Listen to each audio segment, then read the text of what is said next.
ጥር 25 2018 ዓመተ ምህረት ተናስተልኝ እንደምናመሻችሁ ኢትዮጵያ ቴሌቪዥን ነው ኢቲቪ 57 ጀምሯል እስከ ምሽቱ 3 ሰዓት በ3 ክፍል አብረን ቆይታ እናደርጋለን ዋናውና ጉዳዮችን ላስተዋውቃችሁ ተቋማት ባለፉት 6 ወራት ያስመዘገቧቸው ውጤቶች የኢትዮጵያ እድገትና እንቅስቃሴ ስኬታማነት ያሳዩ መሆናቸው ምክትል ጠቅላይ ሚኒስትር ተመስገን ጥሩነህ ተናገሩ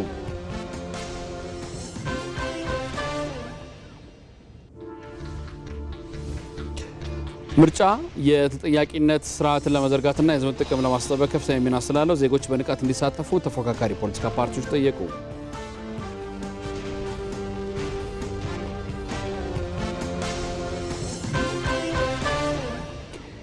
ኢትዮጵያ በታዳሽ ኃይል ምንጮች ያላትን እምቅ አቅም በመጠቀም የአፍሪካ የኃይል ማዕከል ለመሆን እየሰራች እንደምትገኝ ተገለጸ የሚሉት ዋና ዋናዎቹ ናቸው።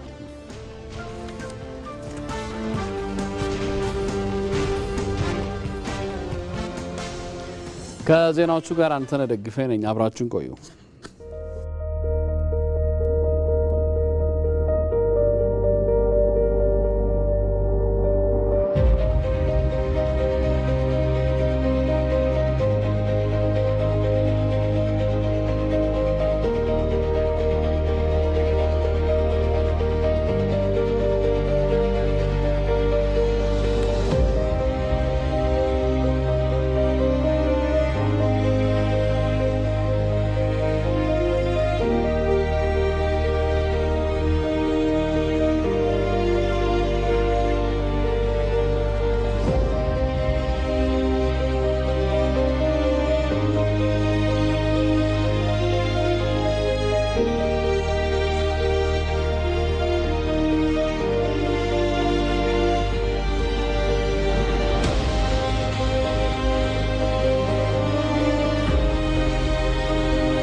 ጠቅላይ ሚኒስትር አብይ አህመድ በነገው ዕለት በተወካዮች ምክር ቤት ተገኝተው ማብራሪያ ይሰጣሉ።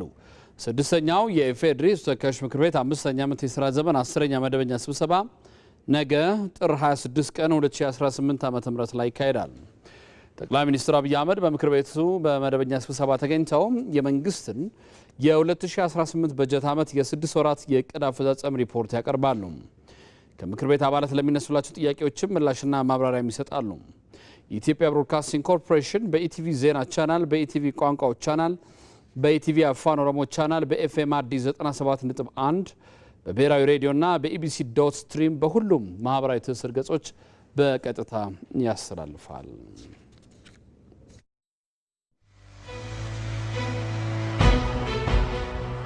ኢዜማ ባለፉት 5 ዓመታት የት ነበር? ለምርጫ ራሱን እያዘጋጀ ቆይቷል። ለ2018 7ኛው ጠቅላላ ምርጫ ይዟቸው የመጣቸው የፖሊሲ አማራጮች ምንድናቸው? የመጀመሪያው የዜግነት ፖለቲካ ነው። ሁለተኛ ማህበራዊ ፍትህ መስፈን አለበት እዚህ ሀገር ላይ ብለን እናስባለን። በሶስተኝነት የምናነሳው የዚህ ፌዴራላዊ ዲሞክራሲያዊ ፌዴራሊዝም የምንለው ነው። እጩዎቻችሁን እያስመዘገባችሁ ነው ወይ? በዘንድሮ ዲጂታል ምዝገባ ተጀምሯል። ጥሩ መልካም ነገር ነው ዲጂታል መሆኑ። ምርጫ ቦርድ የሞከረው ሙከራ እኛም ለማስመዝገብ እጩዎቻችንን በማስመዝገብ ደረጃ ነው ያለነው። ኢዜማ በሁሉም ምርጫ በሚደረግባቸው ሁሉም ቦታዎች ላይ ይወዳደራል። ኢዜማ ዲሞክራሲያዊ የሆነ ምርጫ እንዲካሄድ የሱ ሚና ምን ድረስ ነው? ዲሞክራሲያዊ ስርዓት ግንባታ የሚያተባብር እንጂ የሚያፎካከር ጉዳይ መሆን የለበትም።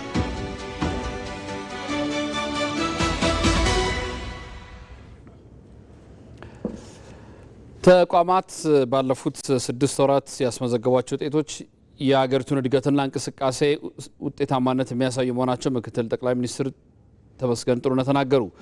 ለጠቅላይ ሚኒስትሩ ተጠሪ የሆኑ ተቋማት የ2018 የ6 ወራት የስራ አፈጻጸም ተገምግሟል። ይህ ዜና እንደደረሰን የምናቀርብ ይሆናል። ምርጫ ተጠያቂነት ስርዓትን ለመዘርጋትና የህዝብን ጥቅም ለማስጠበቅ ከፍተኛ ሚና ስላለው ዜጎች ይወክሉናል የሚሉት መሪዎቻቸውን ለመምረጥ በንቃት መሳተፍ አለባቸው ሲሉ ተፎካካሪ ፖለቲካ ፓርቲዎች ተናገሩ። ለምርጫው ስኬታማነት ባለድርሻ አካላት ሚናቸውን በአግባቡ መወጣት እንዳለባቸውም ገልጸዋል። ሰናይ ሰይፉ ተጨማሪ አላት።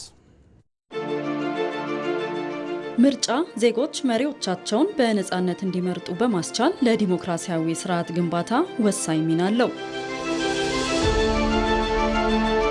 ለጠንካራ ሀገረ መንግስት ግንባታም ድርሻው ከፍተኛ ነው። ምርጫ አንደኛው ኤሌመንት ነው። ዲሞክራሲን ለመገንባት ዜጎች ተወካዮቻቸውን የሚመርጡበት ከዛም ባለፈ ዲሞክራሲን ኤክሰርሳይዝ የሚያደርጉበት የውይይት ባህልን፣ የፖለቲካ ባህልን፣ በሀሳብ መፎካከርን ኤክሰርሳይዝ የምናደርግበት ነው። እንግዲህ ዲሞክራሲ ከዛ ውስጥ አንዱ ምርጫ ነው ማለት ነው። በሰባተኛው ሀገራዊ ምርጫ ላይ ተፎካካሪ የፖለቲካ ፓርቲዎች ካሁኑ ሀሳቦቻቸውን ለሕዝብ በማሳወቅ ንቁ ተሳታፊ መሆን እንደሚገባቸው ያነጋገርናቸው የተፎካካሪ ፖለቲካ ፓርቲዎች ኃላፊዎች ይናገራሉ። ሰባተኛው ምርጫ እጅግ በጣም ዲሞክራሲያዊ፣ ሰላማዊ መሆን መቻል አለበት። ይሄን ደግሞ ሊሆን የሚችለው ፖለቲካ ፓርቲዎች ሀሳቦቻቸውን ወይም ፕሮግራሞቻቸውን፣ ፖሊሲዎቻቸውን በግልጽ ቋንቋ ለመራጩ ማህበረሰብ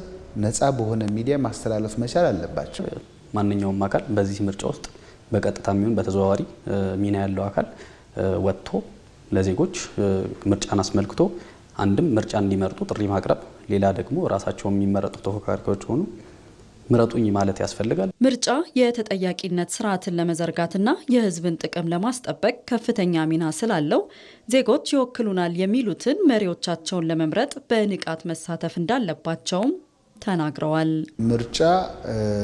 ምርጫ የሚሆነው ፍትሐዊ፣ ተአማኒ፣ ዲሞክራሲያዊ፣ ሰላማዊ የሚሆነው ዜጋው በግልጽ ወጥቶ ይወክለኛል የሚለውን ተወካይ መምረጥ ሲችል ነው። ነገ እኮ የመረጠውን አካል ተጠያቂ የሚያደርገው ሲመርጥ፣ ካልመረጠ አልመረጠም። ሰው ባልመረጠው አካል ነው እየተመራ የተዳደረ የሚቆየውና ስለ ብልሹ አሰራሮች፣ ስለ መልካም አሰራር ችግር ሁሉ መጠየቅ አይቻልም ካልተመረጠ።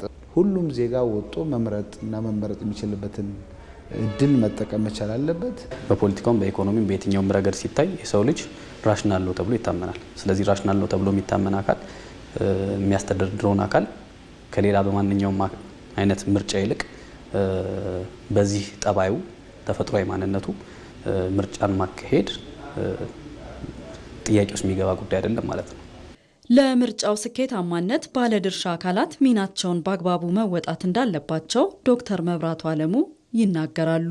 እንግዲህ ምርጫውን ሊያካሂድ የሚችል አካላት አሉ። ምርጫ ቦርድ አለ ማለት ነው። ምርጫ ቦርድ አለ፣ ሚዲያ አለ እና የዲሞክራሲ ተቋማት አሉ፣ የፍትህ ስርዓቱ አለ። እነዚህ ገለልተኛ ሆነው አቅም አጎልብተው ምርጫው ፍትሃዊ፣ ሰላማዊ ሆኖ እንዲጠናቀቅ የራሳቸውን አቅም በማጠናከር ትራንስፓረንት የሆነ አሰራር በመዘርጋት ምርጫውን ማስፈጸም መቻል አለባቸው። ግንቦት 24 ቀን 2018 ዓ.ም ለሚካሄደው ሰባተኛው ሀገራዊ ምርጫ ነፃ ዲሞክራሲያዊና ፍትሃዊ እንዲሆን ተፎካካሪ የፖለቲካ ፓርቲዎች በትብብር መስራት እንደሚገባቸውም ተገልጿል። በትግራይ ክልል ሰባተኛው ጠቅላላ ምርጫ ሁሉንም ባሳተፈና ፍትሃዊ በሆነ መልኩ እንዲካሄድ የክልሉ አስተዳደርና ምሁራን ኃላፊነታቸውን መወጣት እንደሚገባቸው በትግራይ ክልል የሚንቀሳቀሱ የፖለቲካ ፓርቲዎች ገለጹ። ቀጣዩ ምርጫ የትግራይ ህዝብ ከጊዜያዊ አስተዳደር ወጥቶ በህዝብ በተመረጠ መንግስት ለመመራት ሽግግር የሚያደርግበት መሆኑንም ፓርቲዎቹ አስታውቀዋል። ባየሙላት ተጨማሪ አለው። የኢትዮጵያ ብሔራዊ ምርጫ ቦርድ ከወራት በኋላ ለማካሄድ ቀነቀጠሮ የተያዘለትን 7ኛው ጠቅላላ ምርጫ ለማከናወን የተለያዩ የቅድመ ምርጫ ተግባራትን እያከናወነ መሆኑን ይገልጻል። የህዝብ ድምፅ ለማግኘት የሚወዳደሩ ፓርቲዎችም እጩዎችን ማሳወቅና ፕሮግራሞቻቸውን ለህዝብ ማስተዋወቂያ ወቅት ላይ ይገኛሉ። በትግራይ ክልል የሚንቀሳቀሰው የሹም ተንቤን ፓርቲም በምርጫ ዝግጅት ላይ መሆኑን ይገልጻል። ቀጣዩ ምርጫ የትግራይ ህዝብ ከጊዜያዊ አስተዳደር ወጥቶ በህዝብ በተመረጠ መንግስት ለመመራት ሽግግር የሚያደርግበት፣ ባለፉት ዓመታት የገጠሙት ችግሮችን የህዝብ ውክልና ባለው መንግስት የሚፈታበት መሆኑን የፓርቲው የበላይ ጠባቂ ሚኪ ተስፋይ ለኢቲቪ ተናግረዋል። በዚህ ምርጫ የምንሳተፈው ደግሞ ትልቅ ምክንያት አለ።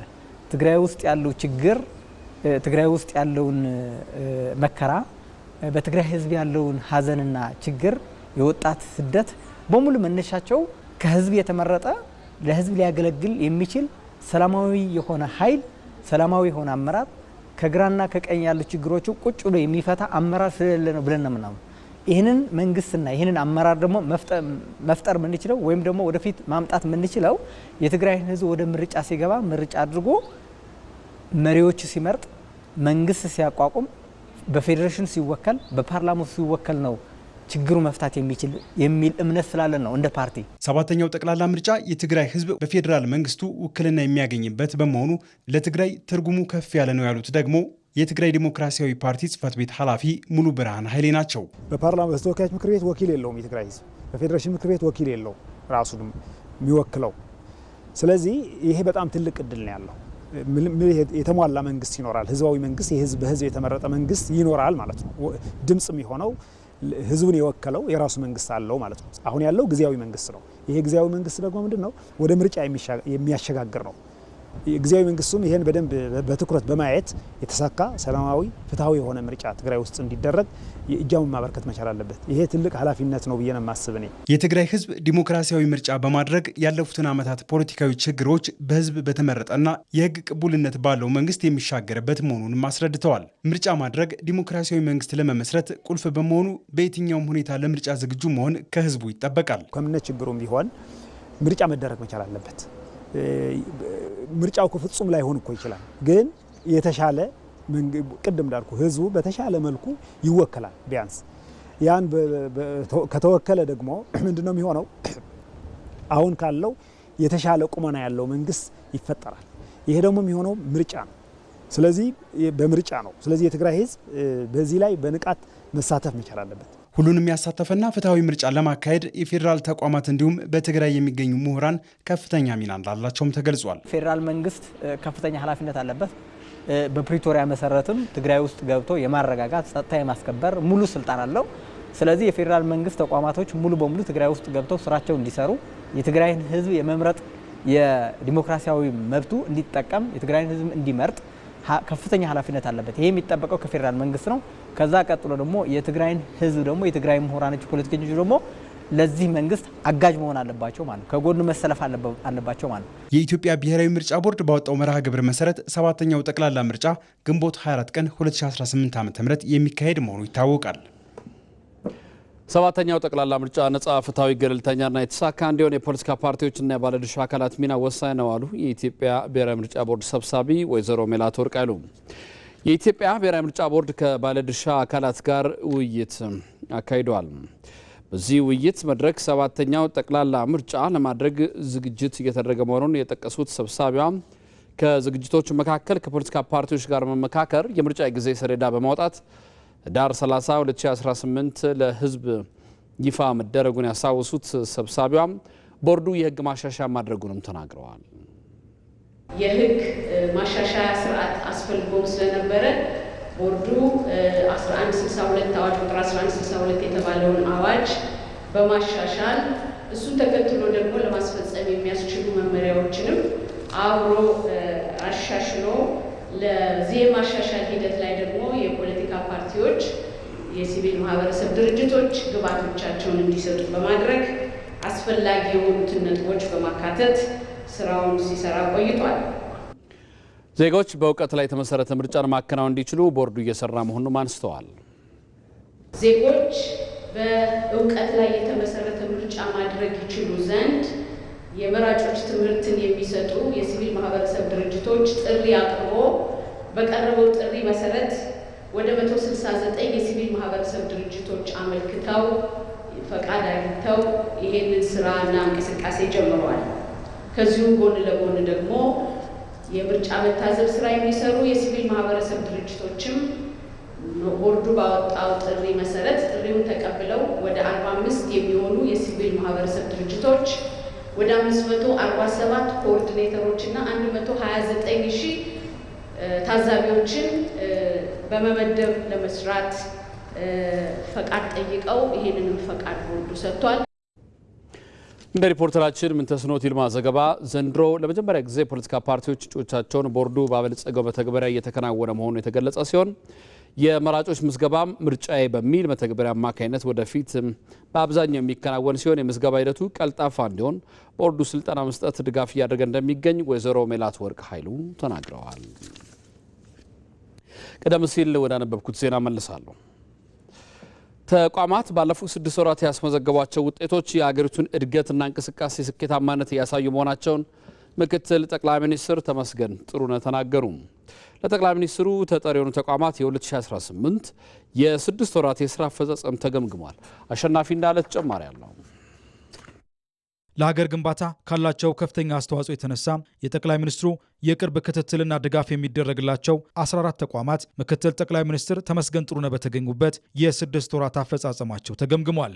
እንደ ሲቪል ሰርቪስ ኮሚሽን እንዲሁም ኢሚግሬሽንና ዜግነት አገልግሎት ያሉ የህዝብ አገልግሎት ሰጪዎችን ጨምሮ ኢንቨስትመንት ኮሚሽን፣ ብሔራዊ ባንክ፣ የፋይናንስ አገልግሎትና ሌሎችም ተቋማት አፈጻጸም በቀረበበት ሪፖርት ተቋማቱ እቅዳቸውን ተግባራዊ በማድረግ በኩል የነበራቸው አፈጻጸም ቀርቧል። የዋጋ ግሽበትን ወደ ነጠላ አሃዝ ማውረድ፣ በርካታ ኢንቨስትመንቶችን መሳብ፣ የህዝብ አገልግሎት አሰጣጥን ማሻሻል፣ ሙስና መከላከል፣ ሊመዘበር የነበረ የመንግስት ሀብትን ማዳን በውጤታማነት ከተጠቀሱ ስራዎች መካከል ዋነኞቹ ናቸው። የ2018 6 ወራት በርካታ ሀገራዊ ስኬቶች እየተመዘገቡበት እንደነበር ያነሱት ምክትል ጠቅላይ ሚኒስትር ተመስገን እነዚህ ስኬቶች ጅምሮች እንጂ መዳረሻዎች አለመሆናቸውን አንስተዋል። መንግስታችን ግልጽ ግብና ዝርዝር እቅድ አለው። እነዚህ እቅዶች ከተሳኩ ማንም ያያቸዋል፣ ይመሰክራቸዋል። ብዙ ማስታወቂያም አያስፈልጋቸውም። ካልተሳኩም ደግሞ ሁሉም ይታዘባቸዋል። ምንም ማስተባበያም አይፈልጉም። እኛ እየተወዳደርን ያለነው እኛ ብልጽግናዎች፣ እኛ የመደመር መንግስት ተግባሪዎች እየተወዳደርን ያለነው እርስ በርሳችን አይደለም፣ ከትናንት አፈጻጸማችን ጋርም አይደለም። እየተወዳደርን ያለነው ከነገ መዳረሻችን ጋር ነው። ምን ያህል ሄድን ሳይሆን ምን ያህል ቀረን እያልን መለካት ይገባናል። ከስራ አፈጻጸማቸው ውጤታማነት በስተጀርባ የቅንጅት ስራዎች፣ ጠንካራ አመራርና ዘመኑን የዋጀ የዲጂታል አገልግሎቶችን መጠቀም ዋነኛ ምክንያት መሆናቸውን ደግሞ የተቋማት አመራሮች ያነሳሉ። ሁሉም ተቋማት በጥልቅ ሪፎርም ውስጥ ነው ያሉት። በሪፎርሞቻቸው የተሟላ የሪፎርም አጀንዳ ይዘው ያሉ የመልካም አስተዳደርና አገልግሎት ላይ እንደዚሁም ከአፈጻጸም ደረጃ ከፍ ያለ አፈጻጸም ማስመዝገብ የሚያስችሉ ከፍ ያለ እቅድ አቅደው ወደ ስራ ተገብቶ በርካታ ውጤቶች ተመዝግበዋል። ተያያዥነት ያላቸው አገልግሎቶች በተለያየ ተቋም የሚሰጡበት ለዚህም ህዝቡ ተገልጋዩ አገልግሎቱን ለማግኘት ከቦታ ቦታ ሲዘዋወር ጊዜ የሚጨርስበት አንዱ ጥያቄ ነው። እዛው መሶብ ማዕከል ላይ ሁሉን ጨርሶ እንዲወጣ የማድረግ ነው። መቀናጀት ባለብን ጉዳዮች ላይ ቤቱ ጋር እንደምንቀናጅ ጭምር አመላካችም ጭምር ስለሆነ ለዚህ ትልቅ ግብዓት አለው። በየጊዜው እያደገ የመጣ ነው።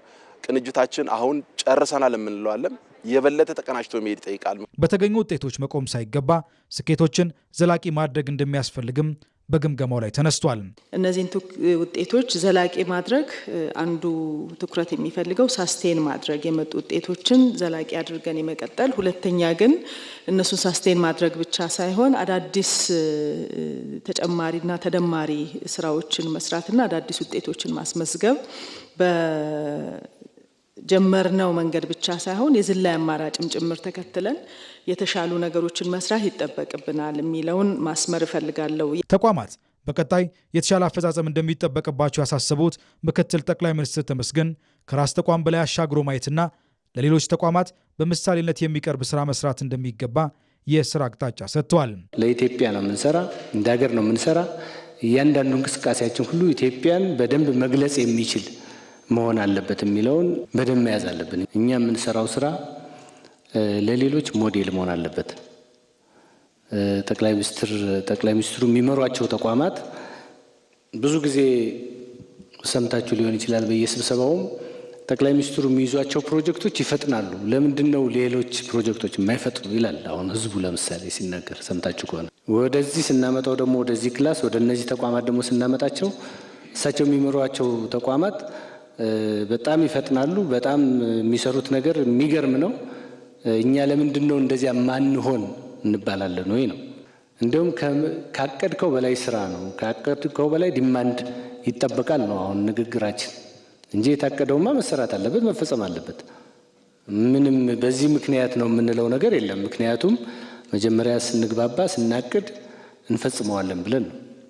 እሱን ፍጽም አድርገን ከዚያ በኋላ ተጨማሪ ነገሮችን መፈጸም ነው እንጂ የሆነ ሀሳብ በመጣልን ቁጥር ተኝተን ብንን ባልን ቁጥር የሆነ አዲስ ስራ ይሄን እኮ ስለሰራው ነው ብንል ይሄም ይሆን አይደለም።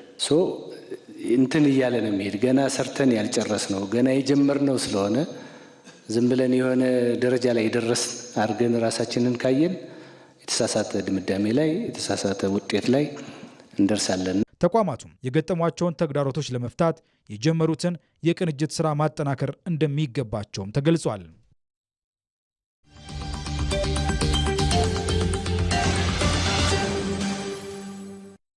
ኢትዮ መልህቅ በጅቡቲና በሶማሊያ ድንበር አቅራቢያ የተገነባው የአይሻ ግዙፍ የኃይል ማመንጫዎች ሽክርክሪት ድምፅ ለቀጠናው ብርሃን፣ ለካይሮ ደግሞ የረብሾ ማደር አደጋ ላይ መውደቁን የሚያረዱ የጂኦፖለቲካ መልእክቶች ናቸው። ኢትዮጵያ ይህም ፕሮጀክት መመረቋ በቅርቡ ግብፅ በኢትዮጵያ ጎረቤቶች በኩል እያደረገች ያለችውን የከበባ ስትራቴጂ በኢኮኖሚያዊ ትስስር ለመበጠስ ወሳኝ ካርድ መምዘዟን ያሳያል። እንዴት የሚለውን ዛሬ ምሽት ከ3 ሰዓት ጀምሮ በኢትዮጵያ ቴሌቪዥንና በኢቢሲ ዶት ስትሪም ላይ ኢትዮ መልህቅን ይጠብቁ። ኢትዮ መልህቅ።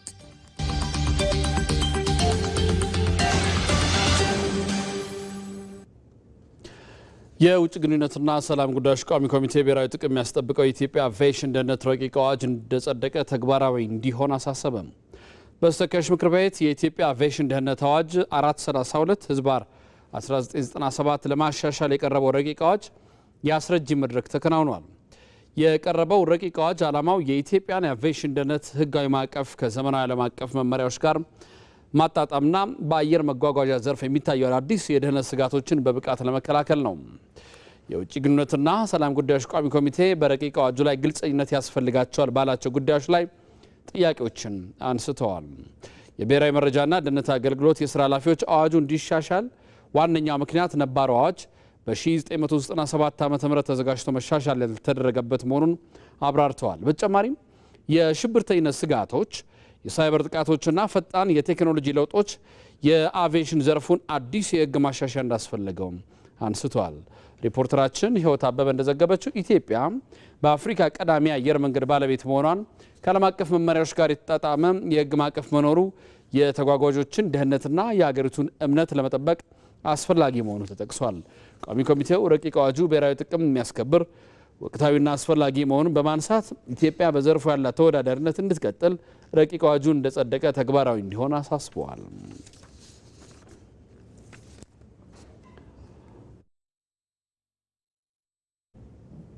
ባለፉት 6 ወራት በግብርናው ዘርፍ ገቢ ምርቶችን ለመተካት የተያዙ እቅዶች ማሳካት መቻሉን የግብርና ሚኒስቴር ገለጸ።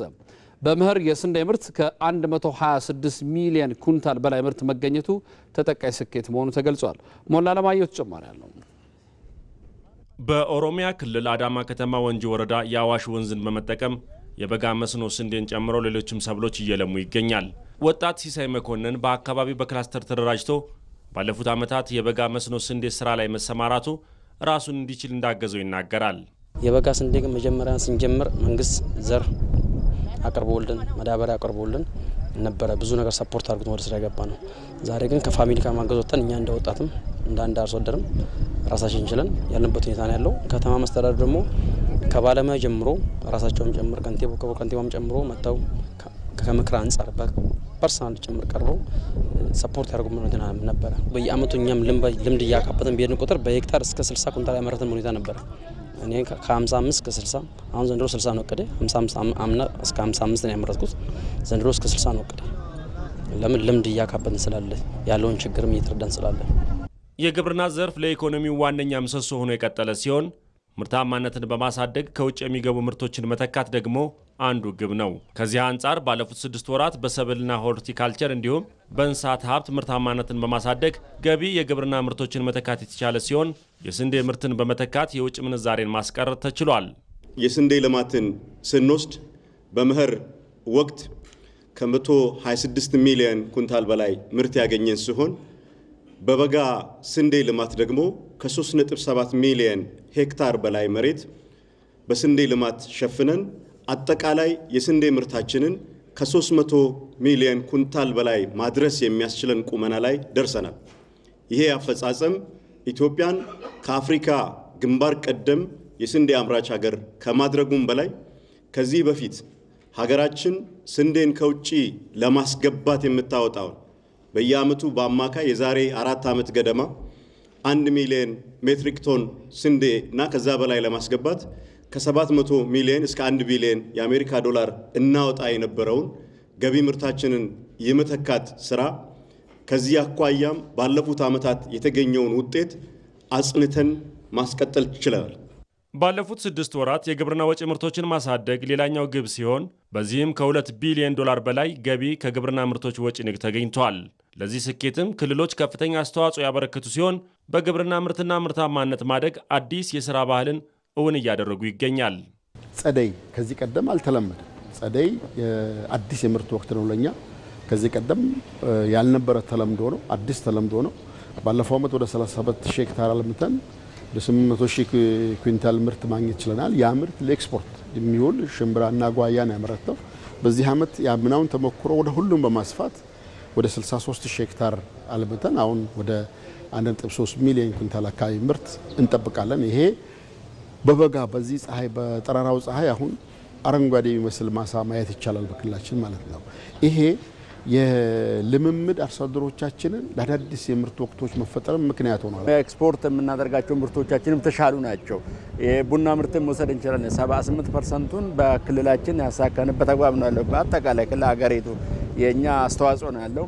እንዲሁም ደግሞ የጥራጥሬና የቅባት ሰብሎችንም በኮንትራት ፋርም መልክ ሰርተን ያሻሻልንበትና ለውጦችም የተመዘገቡበት ለዓለም ገበያ በስፋት እየላክን ያለና ገበያ ውስጥ ሊያቆዩን የሚችሉ ምርቶች በጥራትም በመጠንም በጊዜም የሰራንበት አግባብ ስላለ ይሄ ጥሩ ለውጥ ነው ብለን መገምገም እንችላለን። የግብርና ትራንስፎርሜሽኑን ለማድረግ ዘመናዊ የቴክኖሎጂ ውጤቶችን የሚጠቀም ግብርና መፍጠር ሌላኛው የዘርፉ ግብ ሲሆን ምርትና ምርታማነትን ማሳደግና ድህረ ምርት ብክነትን በመቀነስ የዜጎችን ተጠቃሚነት ያሳድጋል። የኢትዮጵያ ዲፕሎማሲያዊ ግንኙነት ብሔራዊ ጥቅሞቿን ባስከበረ መልኩ የተቃኘ ስለመሆኑ ተገለጸ። ኢትዮጵያ የረጅም ጊዜ ዲፕሎማሲ ታሪክ አላት። የዓለም የዲፕሎማሲ ሂደትን ፈተናዎችም እየገጠሙትም ስለመሆኑም ተገልጿል። ተስፋዬ ጫኔ ተጨማሪ ነው። ዓለም ከወገንተኝነት ይልቅ የጋራ ትብብርን ባስቀደመ መርህ ላይ የተመሰረተ አካሄድን በመምረጥ የተባበሩት መንግስታትና ሌሎች የትብብር ማዕቀፎችን ለመመስረት ቢሞክርም አሁን ላይ ደግሞ ይህ የዓለም ስርዓት እየተቀየረ የመጣ ይመስላል። ትብብርና አብሮ ማደግ የሚሉት የቀደሙ የትብብር ሂደቶች እኔ ከሞትኩ ሰርዶ ይብቀል በሚሉ ግለኝነት በተጠናወታቸው ዘመኑን ለዳሰሱ አስተሳሰቦች ወገባቸው እየጎበጠ ነው። በዚህ ሂደት የረጅም ጊዜ የውጭ ግንኙነት ታሪክ ያላት ኢትዮጵያ ደግሞ ይህንን የዓለም የዲፕሎማሲ መድረክን ብሔራዊ ጥቅሞቿን መሰረት ባደረገ መልኩ ስታከናውን ስለመቆየቷ የታሪክ ድርሳናት ያወሳሉ። ዛሬ ኢትዮጵያ ብለን የምንጠራው ዘመናዊ ሀገር የተፈጠረችው ከዚህ ድሮ ሲቪላይዜሽን ላይ ከሰሜን ላይ ያለው በደቡብ በኩልም የተለያዩ ዳይናስቲዎች በዛ መነጽር ዓለም ላይ እንደተፈጠሩ ኢትዮጵያ ውስጥም ተፈጥሮ ራሳቸውን በራሳቸው እያስተዳደሩ ንብረት እያካበቱ እየተስፋፉ አንዳንድ ጊዜ ሲደክሙ ደግሞ ሽርንክ እያደረጉ እንደዚህ ነው ሄደው ዓለም ከዛ ሄዶ ዓለም ኢምፓየር ገነባ። ትላልቅ ኢምፓየሮች ተገነቡ። ኢትዮጵያም በዛ ጊዜ ከፍ ዝቅ እያለ አሁን ዛሬ ኢትዮጵያ የመሰረቱት ህዝቦች በተለያየ ስምና በተለያየ ቅርጽ በተለያየ አደረጃጀት እንዲህ እያለ ዴቨሎፕ እያደረገ ነው ማለት። በሌላ በኩል ዘመናዊ የኢትዮጵያ ዲፕሎማሲ ታሪክም ኢትዮጵያ የመጣችበትን መሰረቷን ሳትዘነጋ በዓለም መድረኮች ሁሉ ስትሳተፍ ቆይታለች። ምክንያቱም ዘመናዊ ሀገረ መንግስትም ሲቋቋም የመጀመሪያው ዘመናዊነት የተቀላቀለች ሀገር ናት። ላይክ ለምሳሌ ዓለም ላይ አንደኛ ዓለም ጦርነት ሲካሄድ አንደኛ ዓለም ጦርነት ማባቻ ላይ አውሮፓውያን ነው በብዛት ሁለቱ የዓለም ጦርነት ባይዜ የዓለም አቀፍ የዓለም ጦርነት ተባለ። ሌሎቹም በተለያየ መንገድ ተሳተፉበት ነው እንጂ በዋናነት አውሮፓውያን ተዋጉበት የተጨራረሱበትም እነሱ ናቸው። ግን ከዛ በኋላ መዘመን አለብን። ጦርነት መብቃት አለበት። የዓለም ግንኙነቶች መመራት አለበት። በጉልበት አይደለም፣ በህግና ስርዓት ነው። የጋራ ኮሌክቲቭ ሴኩሪቲ ይምጣ የሚሉ ሀሳቦች ሲያመጡ የመጀመሪያው ፍሮንት ሆና የገባች ኢትዮጵያ ናት። ከቅርብ ጊዜ ወዲህ ደግሞ ይኸው የዓለም የፖለቲካ አስተላለፍ ከህግና መርህ ይልቅ በጀብደኝነትና በማን አለብኝነት እየተፈተነ ነው የሚሉት ባለሙያዎቹም ኢትዮጵያ ማካሄዷን ከዚህ አንጻር መቃኘት እንደሚገባት አንስተዋል። የምስራቁን ስናይ የምዕራቡን ስናይ ሁሉም የራሱን የበላይነት ለማድረግ የሚፍጨረጨርበትና ይህ አጠቃላይ የሆነ ሩል ሬጉሌሽኑ ደከም ወደ ማለት የሄደበትና ሁሉም ሀገሮች እንደየ ዛሬ ጥቅማቸው ከየትኛውም ሀገር ጋራ ማነቆ ሳይኖርባቸው ግንኙነት የሚያደርጉበት ሪስክ አለው። በእርግጥ ስጋት አለው። እንደዛ ሲያደርጉ ግን የሚሄዱበት ዘመን ላይ የደረስን ይመስላል። አሁን ላይ ያለው ለምሳሌ ብናይሆን የሊበራል እና አሁን የተባበሩ መንግስታት አይነት ያለው ተጽዕኖ ደከም እያለ መሄድ ይታያል። ይሄ መልቲፖላሪቲ ሁሉም ከቱርክ ጋር ይፈልጋል፣ ከቻይና ጋር፣ ከአሜሪካም ጋር ዲፕሎማሲ የምናደርጉበት እንትን ከድሮ ማነቆ ይልቅ ከይሉኝታ ወጥቶ የተፈቀደ የሚመስልበት ደረጃ ድረስ አለ እና እነዚህ ነገሮች ናቸው አሁን እየመጡ ያሉት። ኢትዮጵያ በተለያዩ አጋጣሚዎች ጥቅሞቿን ለማስከበር የምታደርገው ሂደት እያንዳንዱ ዜጋ የመደገፍ ኃላፊነት እንዳለበትም ተጠቅሷል። ዛሬን ጨምሮ በቀጣይ ቀናት ምን አይነት የአየር ሁኔታ ይኖራል? ኃይሉ ነግስ ይነግረናል። ኃይሉ እንዴት ነህ? እንዴት አመሻህ አንተነህ? ይመስገን። ቀጥል። አመሰግናለሁ አንተነህ። በዛሬው ዕለት በመካከለኛው በደቡብና በምዕራብ የሀገራችን አካባቢዎች ላይ የዳመና ሽፋን ነበራቸው። በነገው ዕለት በሰሜን ምዕራብ፣ በሰሜን ምስራቅና በምስራቅ የሀገራችን አካባቢዎች ላይ የበጋው ደረቅ ፀሐያማና ነፋሻማ የአየር ሁኔታ ይስተዋልባቸዋል። ከዚሁም ጋር ተያይዞ በደቡብ ከፍተኛ ስፍራዎችና በምስራቅ የሀገራችን አካባቢዎች ላይ የቀኑ ዝቅተኛ የሙቀት መጠን ከ5 ዲግሪ ሴልሺየስ በታች ነው እንደሚመዘገብ ሀዛዊ የትንበያ መረጃዎቻችን ይጠቁማሉ። በሌላ በኩል በመካከለኛው በምዕራብ በደቡብ ምዕራብና በደቡብ የሀገራችን አካባቢዎች ላይ የዳመና ሽፋን ይኖራቸዋል። ከዚሁም ጋር ተያይዞ ምስራቅ ጎጃም፣ ሰሜንና ደቡብ ወሎ፣ ሰሜንና ምዕራብ ሸዋ፣ ጅማ፣ ጋሞና የሲዳማ ክልል ዞኖች ቀላል መጠን ያለው ዝናብ ይኖራቸዋል። በነገው ዕለት የሀገራችን ዋና ዋና ከተሞችና የቱሪስት መዳረሻ የሆኑ ስፍራዎች የሚኖራቸው የአየር ሁኔታ ነቀምቴ ቀላል ዝናብ፣ ጅማ፣ ባህር ዳር፣ ጋምቤላ ዳመናማ፣ ቡሌ ሆራ ቀላል ዝናብ፣ ጎሬ ዳመናማ፣ በመቀሌ ፀሐያማ፣ በተመሳሳይ በሞያሌ ሰመራና ሀረር ፀሐያማ የአየር ሁኔታ ይኖራቸዋል። በአዲስ አበባ በቀጣዮቹ 3 ቀናት ዳመናማ የአየር ሁኔታ ይኖራል። ተመልካቾቻችን ለበለጠ መረጃ ኢንስቲትዩቱን ድረገጽ www.itomet.gov.ኢቲን ይመልከቱ። በርካታ መረጃዎችን ያገኛሉ። አንተነህ አመሰግናለሁ። እኔም በጣም አመሰግናለሁ። አንተ ዜናችን ይቀጥላል። ኢትዮጵያ በታዳሽ ኃይል ምንጮች ያላትን እምቅ አቅም በመጠቀም የአፍሪካ የኃይል ማዕከል ለመሆን እየሰራች ትገኛለች። ኢትዮጵያ ያላትን የተፈጥሮ ጸጋ በመጠቀም አሁን ላይ የምታመነጨው የኤሌክትሪክ ኃይል ሙሉ በሙሉ በሚባል ደረጃ ከታዳሽ ምንጮች የሚገኝ ነው። አስማረ ብርሃኑ ተጨማሪ አለው። ዓለም አሁን ላይ ዘርፈ ብዙ ጠቀሜታውን በመገንዘብ ከበካይና ከአላቂ የኃይል ምንጮች ይልቅ ትኩረቱን ወደ ታዳሽ የኃይል ምንጭ አማራጮች እያደረገ ነው። ኢትዮጵያም ትኩረቷን በታዳሽ ኃይል ላይ አድርጋ በመስራት ላይ የምትገኝ ሲሆን ለዚህም እምቅ ተፈጥሯዊ ሀብቷ ማስቻይ ነው። በታዳሽ የኃይል ምንጮች ረገድ በአፍሪካ ብቻ ሳይሆን በዓለም አቀፍ ደረጃም ከፍተኛ ተስፋ ካላቸው ሀገራት ተርታ ትመደባለች። በዚህም ያላትን ሰፊ የተፈጥሮ ጸጋ በመጠቀም የምታመነጨው የኤሌክትሪክ ኃይል ሙሉ በሙሉ በሚባል ደረጃ ከታዳሽ ኃይል ምንጮች የሚገኝ ነው። ኢትዮጵያ ትልቁን የኃይል ድርሻ የምታገኘው ከውሃ መሆኑም ይታወቃል። ከ45000 ሜጋዋት በላይ የውሃ ኃይል የማመንጨት አቅም ያላት ሲሆን ኃይል ማመንጨት የጀመረው ታላቁ የኢትዮጵያ ህዳሴ ግድብ ከ5150 ሜጋዋት በላይ የማመንጨት አቅም አለው። ከዚህም በተጨማሪ የግቤ 1፣ 2 እና 3 እንዲሁም የኮይሻ ግድብ የኢትዮጵያን የኃይል አቅም በእጅጉ አሳድገውታል። ኢትዮጵያ ከነዚህ የኃይል ማመንጫዎች የሚገኙትን የኤሌክትሪክ ኃይል ለቀጠናዊ ትስስርም እየተጠቀመችበት ትገኛለች። በአሁኑ ወቅት ለጎረቤት ሀገራት ለጅቡቲ፣ ለሱዳንና ለኬንያ የኤሌክትሪክ ኃይል በመሸጥ ላይ የምትገኝ ሲሆን በቀጣይም ሽያጩን እስከ ታንዛኒያና ደቡብ አፍሪካ ለማዳረስ እቅድ ይዛ እየሰራች ነው። ይህም የሀገሪቱን የምስራቅ አፍሪካ የኃይል ማዕከል ያደርጋታል። ኢትዮጵያ ሁሌም የአፍሪካ መቀመጫ ብቻ ሳይሆን ለአፍሪካውያን አብሮ የመጠቀሚያ አብሮ የማደጋ ማዕከልም ናት። ሁለተኛው ቀጠናዊ ትስስር ብለን የምንወስደው የታችኛው ተፋሰስ ሀገራትን ጥቅም በእኩል ተጠቃሚነት የሚያረጋግጥ ነው መገንባቱ ነው። ሚስኮንሴፕሽን የሳሳተ ግንዛቤ ሊኖር ይችላል። እኛ ጋር ግን የጠራ ግንዛቤ አለ፣ የጠራ እያታ አለ። ኢትዮጵያ ሰው ተኮር ነን። ለሁሉም በሁሉም የሁሉም የሆነ ፕሮጀክትን የሰራ ነው።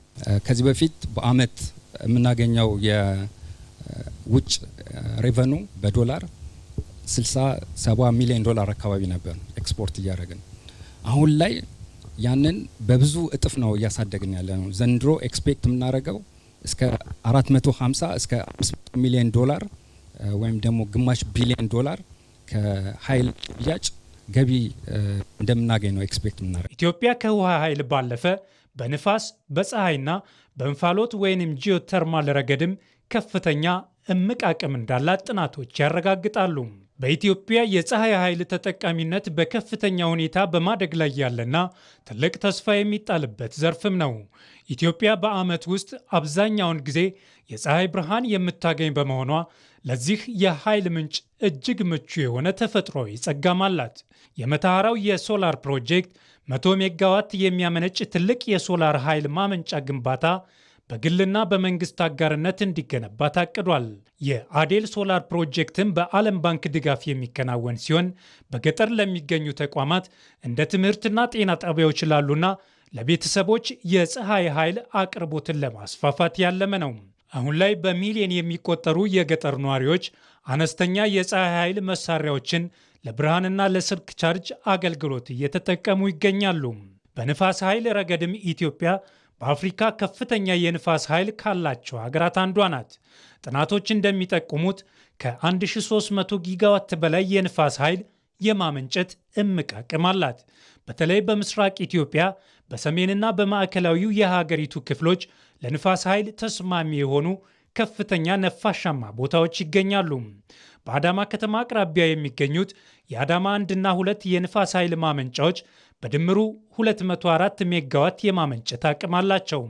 በትግራይ መቀሌ አቅራቢያ የሚገኘው የአሸጎዳ የንፋስ ኃይል ማመንጫ ደግሞ 120 ሜጋዋት ያመነጫል። በቅርቡ ተጠናቆ ወደ ስራ የገባው የአሰላ የንፋስ ኃይል ማመንጫም 100 ሜጋዋት የማመንጨት አቅም ያለው ሲሆን ፕሮጀክቱ ከ140 ሺህ በላይ ለሚሆኑ አባወራዎች የኤሌክትሪክ ኃይል ለማቅረብ ታቅዶ የተገነባ ነው። ኢትዮጵያ ሙሉ በሙሉ የኤሌክትሪክ ኃይሏን ከአካባቢ ጥበቃ ጋር ከተስማሙ ታዳሽ ምንጮች በማመንጨት በዓለም አቀፍ ደረጃ ለሚደረገው የካርቦን ልቀትን የመቀነስ ጥረት የራሷን ከፍተኛ አስተዋጽኦ እያበረከተች ትገኛለች። የሀሮማያ ሐይቅን በማልማትና በማስተዋወቅ ለቱሪዝም ዘርፍ የሚያበረክተውን አስተዋጽኦ ለማሳደግ እየተሰራ እንደሚገኝ ተገለጸ። ኦሮሚያ ክልል የቱሪዝም ሀብቶችን ከባህል ጋር በማስተሳሰርና በማስተዋወቅ ከዘርፉ የሚገኘውን ኢኮኖሚያዊ ጠቀሜታ ማጎልበት ተችሏል። ቴድሮስ ታደሰ ተጨማሪ ያለው። በሀረማያ ሐይቅ ላይ የጀልባ ትራንስፖርት አገልግሎት በመስጠት ላይ የሚገኘው ወጣት ሙርቴ አህመድ የከተማ አስተዳደሩ ከቅርብ ጊዜያት ወዲህ በሐይቁ ዙሪያ እያከናወናቸው የሚገኙ የልማት ስራዎች የጎብኚዎች ቁጥር እንዲጨምር ማስቻሉን ይናገራል። ይህ ውሃ ከተመለሰ ወዲህ የጀልባ ትራንስፖርት እየሰጠው በማገኘው ገቢ ነው የሚተዳደረው። በፊት በእንጨት በመቅዘፍ የሚንቀሳቀስ ጀልባ ነበር የነበረኝ። ይህ አካባቢ የለማና መናፈሻዎች ከተሰሩ ወዲህ ግን ድሬዳዋና ሀረርን ጨምሮ ከተለያዩ አካባቢዎች ለሰርግና ለተለያየ ፕሮግራሞች የሚመጡ እንግዶች ቁጥር እየጨመረ መጥቷል። ለዚህም ነው አገልግሎቱን ወደ ሞተር ጀልባ በማሸጋገር እየሰጡ የሚገኘው። በተለይ ቅዳሜና እሁድ እንግዶች ይበዛሉ፣ ገበያችንም ጥሩ ነው። ሐይቁ ላይ እየተከናወኑ የሚገኙ ተግባራት ስፍራው ለቱሪዝም ዘርፍ የራሱን አስተዋጽኦ እንዲያበረክት እያስቻለም ይገኛል። ይሄ ቆሻሻ ነበረ አካባቢ በሙሉ ያ ቆሻሻ ሁሉ ተነስቶ ጸድቶ ብቻ ሳይሆን የወንዝ ላይ ዳርቻ ኮሪደሮች የነበት ሁኔታ ነው ያየሁት ማለት ነው። የሀረማያ ሐይቅ ለአካባቢው ማህበረሰብ የሚሰጠውን ጥቅም ለማጎልበትና ከቱሪዝም ዘርፍ የሚገኘውን ገቢ ለማሳደግ ትኩረት ተደርጎ እየተሰራም ይገኛል። ሀብቱን በእጃችን ያለውን ሀብት አጠቃቀማችንን አስተካክለን ከዚህ በፊት ያላገኘው የአካባቢ ብቻ ሳይሆን የዚህ አካባቢ ማህበረሰብ የራሱ ጥቅም አለው። የዚህ አካባቢ ወጣቶች የሚጠቀሙበት አሉ። ወጣቶች ብቻ ሳይሆን አዛውንቶች ከዚህ ውሃ ጋር ብዙ ታሪክ የተገናኘ ያላቸው አሉና አሁንም እያየን ያለነው እዚህ አካባቢ ላይ የልማት ስራዎች ጅምር ላይ አትሊስት ውሃውን የመጠበቅ ውሃውን የማቆየት ህብረተሰቡን ባሳተፈ ንጽህናውን ይዞ እንዲቆይ የማድረግ ስራዎች እየተሰሩ እንዳሉ በመንግስት በጀትም ትንንሽ ስትራክቸሮች እየተሰሩ ያሉበት ለመዝናኛ እንዲሆን ለወጣቶች የስራ እድል መፍጠር የሚችሉበት ሁኔታዎች አሉ ማለት ነው። በኦሮሚያ ክልል የቱሪዝም መስህብ ስፍራዎችን ከማልማት ባሻገር ለማስተዋወቅ የሚረዱ ተግባራት በመከናወንም ላይ ይገኛሉ። ኢኮቱሪዝም ሳይቶችን የመለየት ስራ ነው የተሰራው። እሱ ብቻ ሳይሆን የፓርኮችን ወደ ከ22 በላይ የሚሆኑ ፓርኮች በመንግስት ተለይተው እነሱ የዲማርኬሽን ስራ እንዲሁም ኢኮቱሪዝም ሳይቶች ከ18 የሚጠጉ ተለይተው ከዛ ውጭ ደግሞ በየወረዳው በየቀበሌው በየዞኑ የአንድ ግቦች ተብለው የተሰጡ እና በዛ ደረጃ ታቀደው ወደ ስራ የተገባበት አግባብ ነው ያለው። በሀገር አቀፍ ደረጃ ከ5 የኢኮኖሚ አምዶች መካከል አንደኛው በሆነው የቱሪዝም ዘርፍ ላይ እየተከናወኑ የሚገኙ ተግባራት የተደበቁና ጥቅም ላይ ያልዋሉ ታሪኮች፣ ባህሎችና የተፈጥሮ ሀብቶች ጥቅም ላይ እንዲውሉ እድል የፈጠረም ሆኗል። ከኢትዮጵያ ቴሌቪዥን ኢቲቪ 57 ከጥቂት ደቂቃዎች በኋላ ይመለሳል። የቢዝነስና የስፖርት ጉዳዮችን ይዘን መጣለን። አብራችን ቆዩ።